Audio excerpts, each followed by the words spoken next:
Jason Rzucidlo reporting in front of the Polo Club Steakhouse in Indianapolis, and I'm being joined by... Carmi Bond. I'm the owner of the restaurant. All right. So I understand this formerly was a Steak and Ale about 2 years ago. Yes, it closed in July of 2008, and we reopened it December 2008 as the Polo Club. All right. So can you talk about the menu? Like, is it the same menu items as before? We have a lot of the great menu items that were here before that were successful.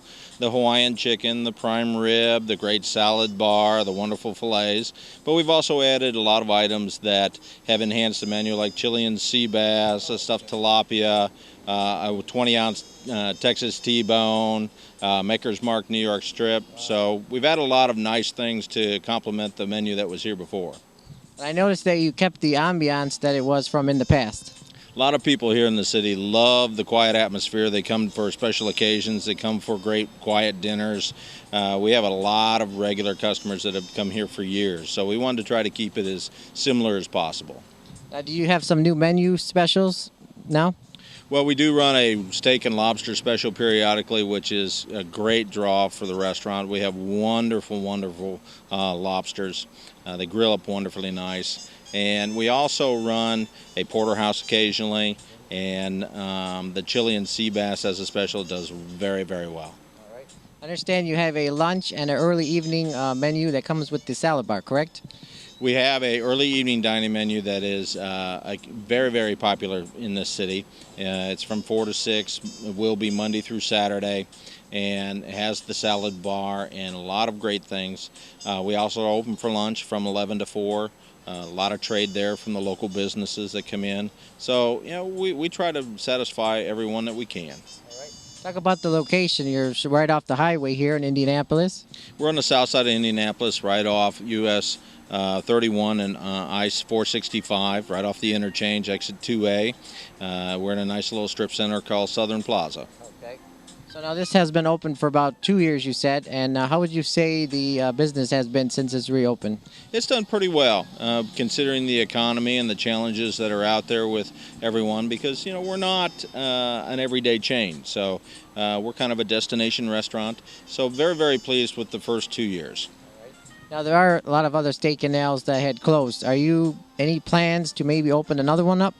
We will see. Yeah, maybe in the next year or two. We want to make sure this one's on sound footing and look and see what the market is doing and what the projections are for the restaurant industry before we decide to add a second one. Now, would you say that the Steak and Ale brand is sort of coming back, you know, with a lot of the restaurants being open again, and then the possibility of the frozen food line? Well, I think what you'll find is that it will evolve. It has to evolve. We have a lot of loyal guests today for the Steak and Ale brand or the atmosphere, and so we've got to draw new people. So, you know, reaching out into grocery stores could be a possibility, enhancing the menus, maybe even adding live music and things like that today. So, you know, we want to take what works and then just keep adding to it. You're in the same great location, so people who maybe came here 3 or 4 years ago would still know where you are and everything. Yes, that's one of the keys to the success of this, is that we when they say, well, aren't you in the old Steak and Ale business? I said, absolutely, absolutely. This is where we're at. So, and say, oh, I know right where you are. So it's a huge thing for us to try to recapture that tradition that's here on the south side. This building's been here for over 30 years. It started as the Jolly Ox. Oh, okay. So a lot of people have been here. I even have an employee that's worked here for over 30 years in this building. That's cool. Now, where can people find more information on the restaurant, say if they're coming from Detroit or another city? You can go to our website, which is www.poloclubsteakhouse.com, and we have all the information on there. We have our menus on there, our specials, information about the building. You can get directions. There's even phone numbers you can call us, and we'll give you directions if you get lost.